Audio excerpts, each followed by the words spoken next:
All right, hello everyone and welcome to OpenHour. This month we're doing a session on gearing up for the barn raising.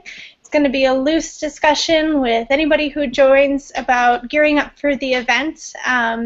What can you expect from it, some logistical questions, ideas on ways to get involved with the event in some of the planning aspects or proposing sessions, anything like that. If you're thinking about joining or if you're already signed up, this is a great spot for you. And looking forward to hopefully seeing some people on here today and talking a little bit about the event. And just to preface, I will probably go through and repeat something like that several times because we'll get different people jumping on and watching from the OpenHour page, and I'll be working to stream them into the live call. So, great. So, Morgan, I think I saw from your registration that you're a visual artist. I am, yeah. I recently met Monique Verdin, who I guess produced a documentary. I met her at a panel discussion with some other artists, and I'd heard of Public Lab before, but she really talked it up, and yeah, I don't really know what to expect other than that. But awesome. Well, I'm so glad you're joining. Yeah, I was really sad to hear Monique can't come this year, but yeah, I'm glad that she was at least able to to rope someone in because she's an incredible artist and visual person and everything like that. That she brings such a really awesome and interesting ideas and perspectives. So thanks for coming on, and thanks for Monique. Yeah, absolutely. Yeah. Cool. So what kind of, when you say visual artist, what sort of things do you do for that? I'm a painter primarily. Cool. And I come at art from a background in architecture and urban design. A lot of my art is mapping based from my urban design days, and a lot of it has to do with the relationship between the built environment and the natural environment. You're going to have so many friends at this event. Great. Yeah, I saw something in some of your texts that said that you did some mapping and that you focused on some visual aspects of the data you're collecting, which is really exciting for me. Yeah, absolutely. Yeah, when you get a chance, you should check out some of the maps that are on Public Lab. Okay. We do different types of aerial photography with just point-and-shoot cameras, balloons, kites, and that's kind of how Public Lab got started, was aerial mapping and imagery. So that's sort of like, it's since exploded from there, but it's definitely a stronghold in the culture of Public Lab, is the visual aspects and mapping. So cool. Hi, Pat. Oh, hi. How are you guys? Great. How are you? I'm good. Good to hear the report that Public Lab mapping is still alive and well. Oh, you know it is. So, Morgan, Pat Coyle is a Public Lab organizer who's going to be joining us for the event as well. And Pat Coyle, you are out of California, correct? That's right. I'm from the Bay Area, about 45 miles in from the coast, and so. And thank you for your coaching today, Stevie, about flights and stuff. I was able to successfully get my flight changed to get in on Wednesday, so although I think I'm in the same boat as the others who need an early Sunday departure, I saw that at least a couple other people were going, ooh, we have to get back. Yes, I've been following up on that thread and anxious about it as well. So we'll think on it a bit. I think so far I have a tally of 4 people who are trying to head out early, but we'll see what we can do, and if people are leaving early that are driving back to New Orleans to stay, maybe we can do the carpool thing, but we'll work on it, and we will make sure that I'm happy to be the lead on a rented car if it turns out we need a rented vehicle to make that run back. That's so sweet. We'll figure it out. So okay. I'll keep an eye on the number of people who sort of jump on the uh-oh train. Yeah, right. Well, that's what I told my wife, Kathy. I said, I better join this OpenHour because it might have useful information about the barn raising, since I've managed to mess up a few things about it so far. No. Obviously, I needed to better post out the van times. I think because I really tried to make a pretty extensive answer everybody's questions on the wiki page, but I just sort of feel like some of the important information maybe got buried there, so have to think on that a little bit next year. Yeah, or it may be like me, operator error, had not carefully read over the details that were there clearly for people to read. That is not, when you're in a party of at least 4, that's no longer your fault. Yeah. No, it's definitely like I should have been on the ball to post that higher up right away. So we'll work it out. We'll figure it out. And Okay, great. I'm looking forward to it. In the bayou. Great. So Morgan, Pat is one of your fellow friend mappers who will be joining as well. And Pat Coyle has some beautiful maps from all over and is always looking to spawn on new technique for low-cost aerial mapping. Everything from the cameras to the kites to working on the images. So I think you guys would have some really good conversations at the event. So. Fantastic. Yeah, I saw those are super interesting. It's like a neat way to do some aerial mapping. Yeah, and you can check out, Pat, what's your username on Public Lab? It's Pat Coyle, all one word. It's just P-A-T-C-O-Y-L-E. So if you go... actually, I find that pretty handy, Stevie. Often I just take that, put in my username, and then just click that link and gives people a link to that view of most of, there's a, I'm a piker compared to some, but I can point out, there's almost 150 research notes up there. Most of them deal with aerial photo mapping, although there's a few other ones as well. So. Okay. Yeah, so if you go to publiclab.org and you type in Pat Coyle in the search bar, you should be able to pull up his profile and check out a little bit about some of the things that Pat has done and other people that you know of who are coming as well, or just search around, I guess, in general. There's a lot of really neat things. Great. Gallo, hello. I think you're on mute. Thanks for joining.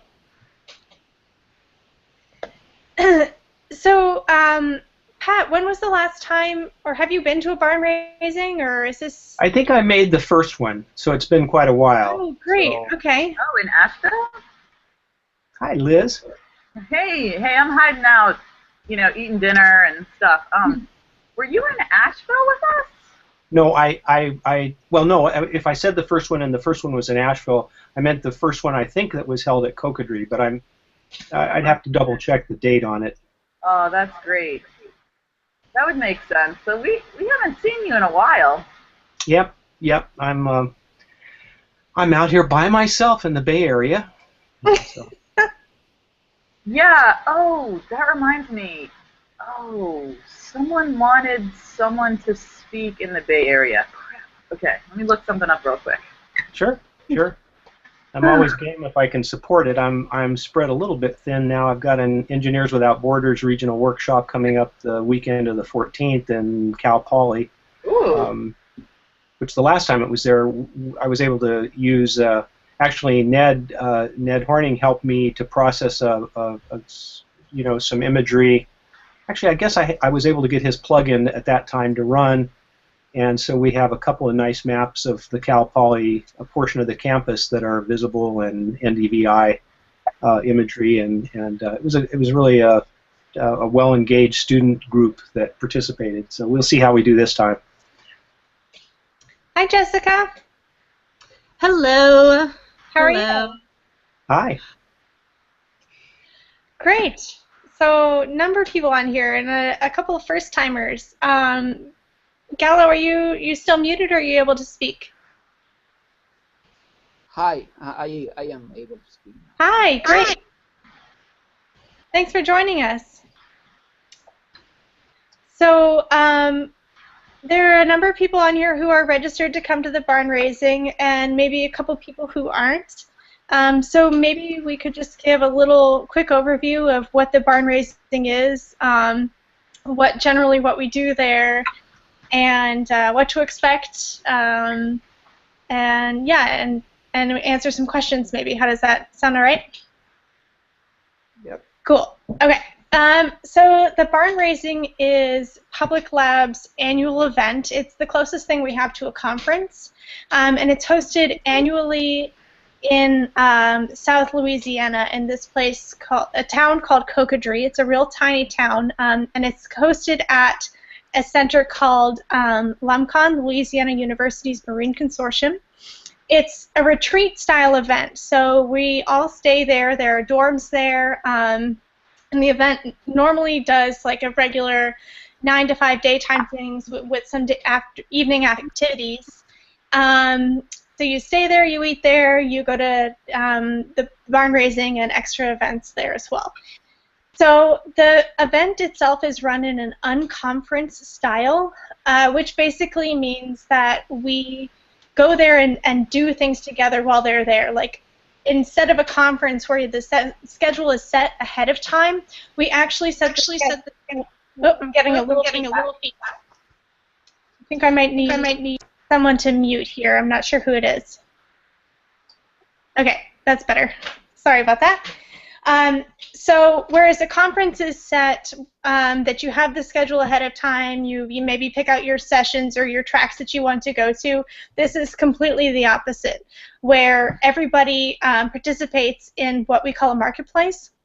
And that'll happen 9 o'clock Friday morning, where everybody will be in the same room, and we'll have people, if we can manage it, hopefully in a circle. If not, we'll just share the cafeteria space there and do an introduction to the event and open up the floor for session proposals.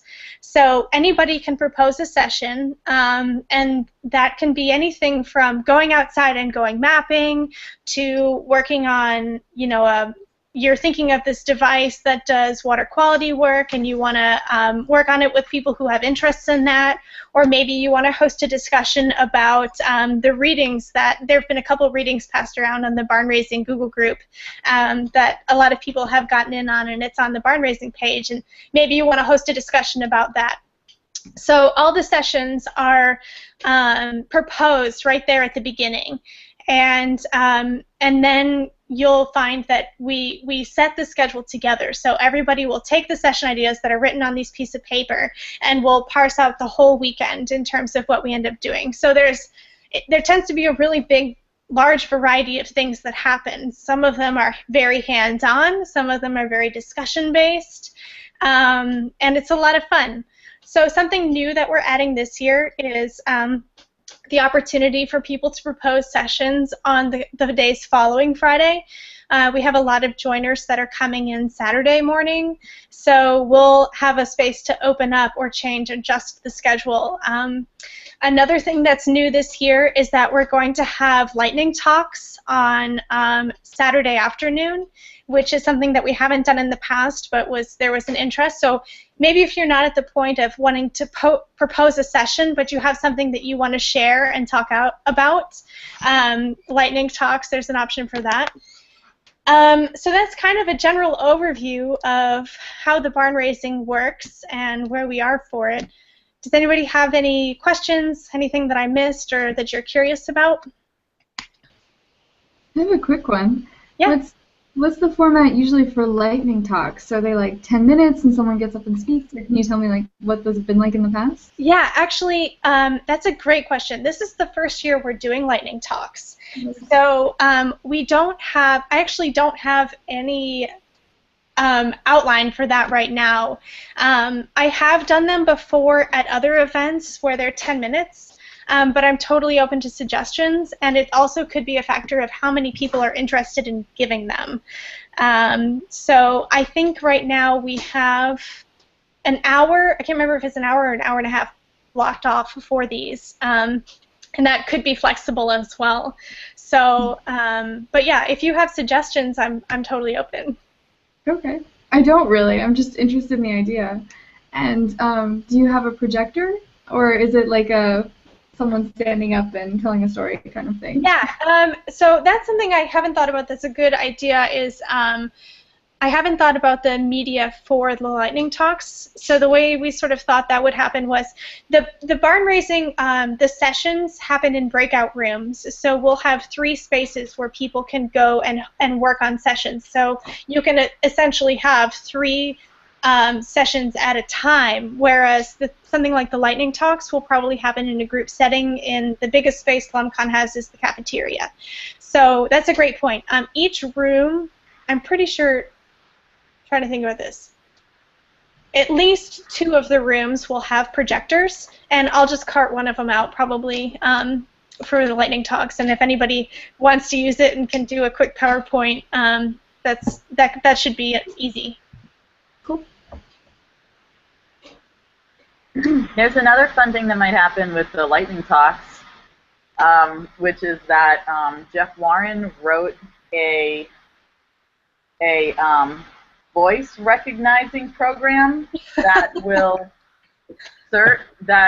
you can just like open up a browser and it listens to whatever you say, and it like randomly does Google image searches and puts like whatever it thinks is the best image up on the screen behind you based on what you're saying. It is exceptionally accurate.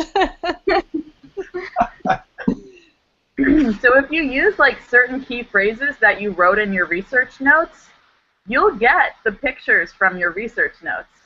But then also you might get other things. Oh dear. That sounds like fun, Liz. Now, in terms of media for the Ignite, you can either bring your own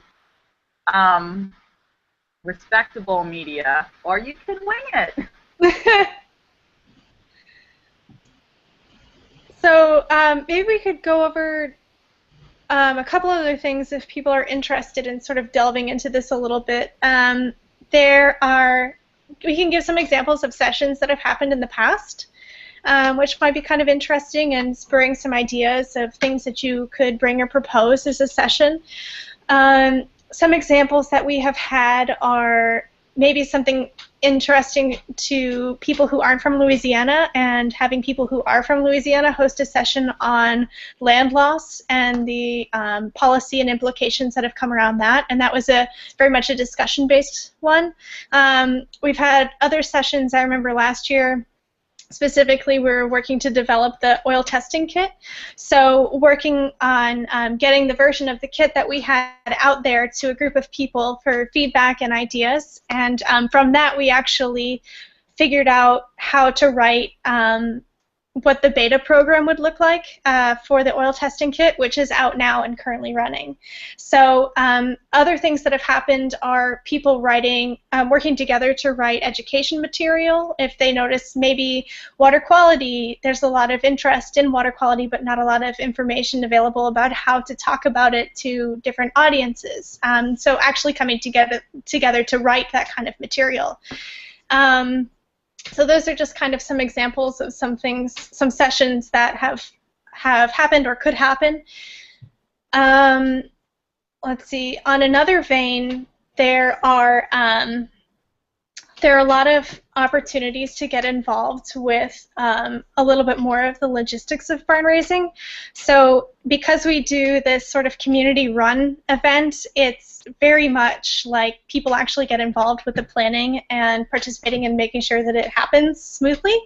So we have comms set up. Like there's a committee for planning fun for the event. There's a committee for food. And FoodCom always does, like, hands down, a lot of really spectacular work. And there's a committee for gear, like people are planning on bringing different things.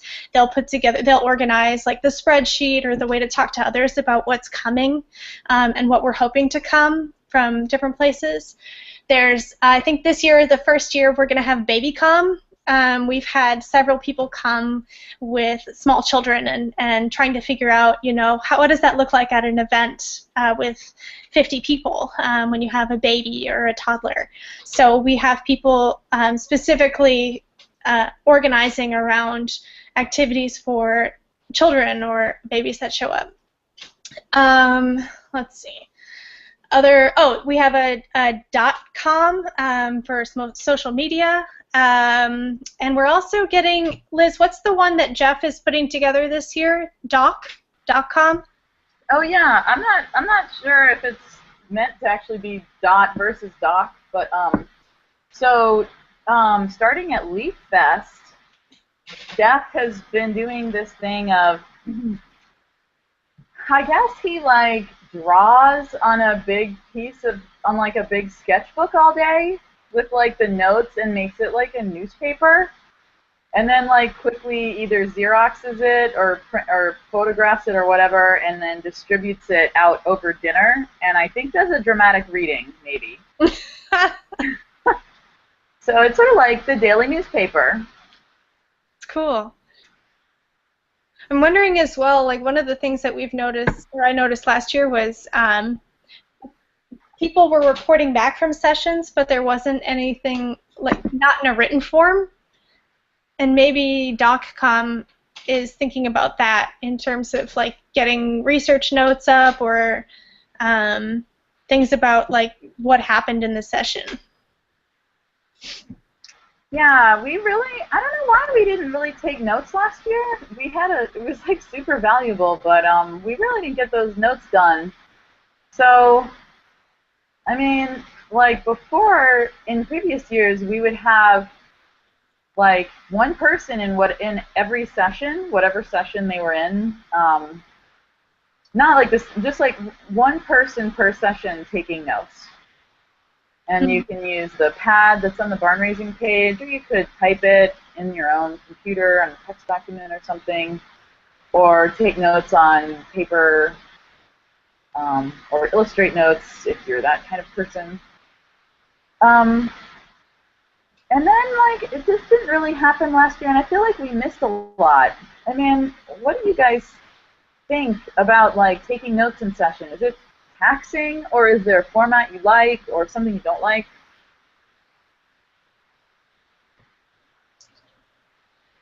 I'm just pausing, Liz. I am probably the second slowest keyboarding person on the planet, so I'm really not a good choice for taking notes electronically. But I do like. I was struck when I saw the one page from LeafFest about this newspaper and thought, now that's an angle, because I can take handwritten notes very quickly and used to basically, my running joke was, I'm not just a amanuensis, but I sort of, was the go-to guy for the meeting minutes and so forth.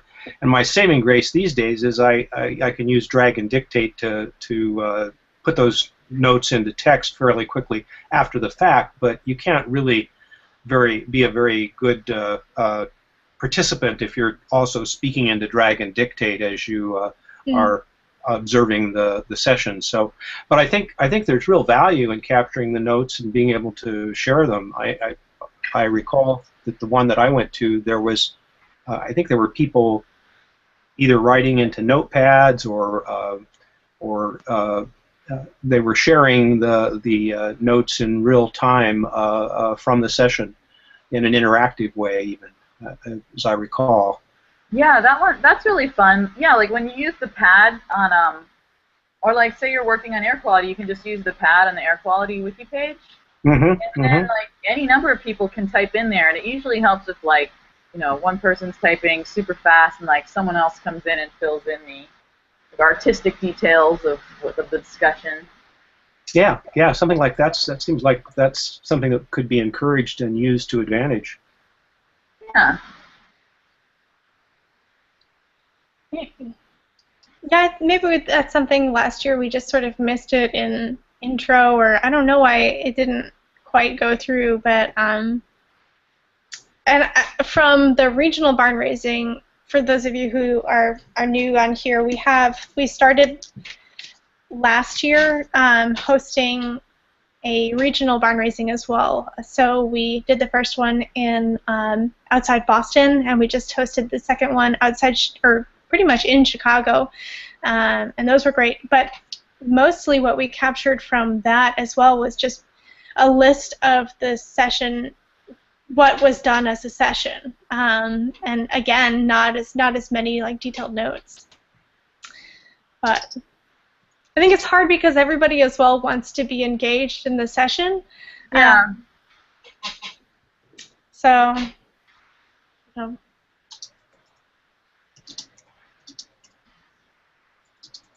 So does anybody have like any other questions in terms of anything like sessions or even food or logistics or any of the comms?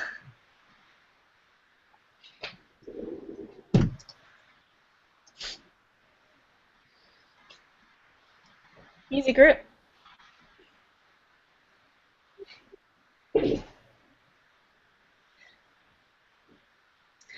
Okay, great. Maybe I'm going to riff for a minute about the comms and some of the things that I know that they're looking for right now. So there's the Food Comm Committee is off and running, and they have set everything just super organized. And let me see if I can pull it up here, the menu that they've set out. So the Food Comm is always kind of the most demanding, just because people really require, if there's no food, there's problems. So for many years, we should do a nod to Jen Hudon, who has just been our Food Comm champion for a very long time, and she won't be joining us this year, so we were sort of struggling and thinking about how we were going to accomplish this massive task without Jen Hudon. But Becky Chall has done a spectacular job setting out the meals, and then also organizing them in terms of like what needs to happen to go into each meal, point person for each meal. So right now we have a menu of that can account for most, like everybody's dietary restrictions of gluten-free, vegetarian, and then I know we have a low sodium as well. But so the way Food Comm works is that we do Public Lab does breakfast and dinners, and lunches are put on by LumCon, so we don't have to break from the middle of our day to worry about making a lunch meal. So we're doing things in the morning like crockpot oatmeal, and a lot of the meals are done crockpot, family style, community, sort of easy to make, easy to serve. We're doing a bacon and eggs casserole one day. Becky's gotten really ambitious and picked a French toast for one breakfast. For dinner, we're going to do a curry party for the Organizers Summit, which is Thursday evening. On Friday, we're going to have a boil. So that'll either be crabs or crawfish, and we'll have a vegetarian option as well. And then we're also going to do a taco party on Saturday night. So that's a little bit about Food Comm. They're always looking for people to help out, and you will hear them asking for people to help with things like prep or cleanup. So stick your neck out and volunteer is really helpful. FunComm is new this year, and they have they're throwing around a lot of really awesome ideas in terms of activities that happen outside of the barn raising sessions. Some of those are, bring your own instrument. There's a couple ideas to share out TED Talks that people really like, or a documentary. Last year we had a really great session on ghost stories. Just end of the evening, lights off, everybody in a room. That was really fun. So I think that idea was revived. And I'm trying to think what else. Yeah, storytelling. So we also had several game proposals as well. So I think we'll find that FunComm comes through with a number of different options for people in the evenings. Let's see. There are a lot of people signed up for GearComm, but they haven't started organizing yet. So if that's kind of your thing, I know that they'll be doing that shortly. Yeah, I guess that's mostly what I've seen going on in the committees lately. So if any of that sounds interesting to you, you can sign up for that right on the Barnraising page. If you go to publiclab.org/barnraising, and that whole page is a wiki page, so it's editable.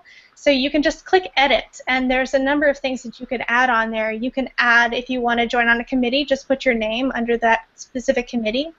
Or if you want to even post out an idea for a session ahead of time and just sort of like throw it out there, you can post a session idea on that page as well, and we'll come with like a printout of those. And you'll still have to talk about like what would go into the session in the proposal, but at least we know like ahead of time that that's something that you're thinking about. And you could even queue in with other people who are thinking about maybe the same idea or want to be involved. Okay, so that was a lot of talking from me again. Does anybody else have any other things to add or any questions pop up since everything that I've said?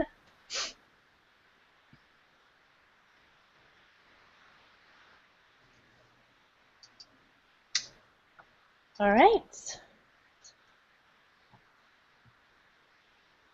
Liz, do you have anything to add? No, sounds good. Okay. Well, I'm not going to hold anyone hostage here to listen to me babble on. I'm going to, I think, leave the line open, and I'll hang out here in case anybody joins on and wants to talk about the barn raising, but don't feel like you have to stay. All right, thanks, Stevie. I appreciate you organizing it for us. We'll see you soon. Oh, no, it's a team effort, really. Nice to meet the other people, at least on through this medium, so be happy to see everybody again. Sounds great. Thanks, Pat. All righty. Bye for now. Bye. Bye. Thank you as well. Thank you. Thanks, Morgan. Looking forward to meeting you in person.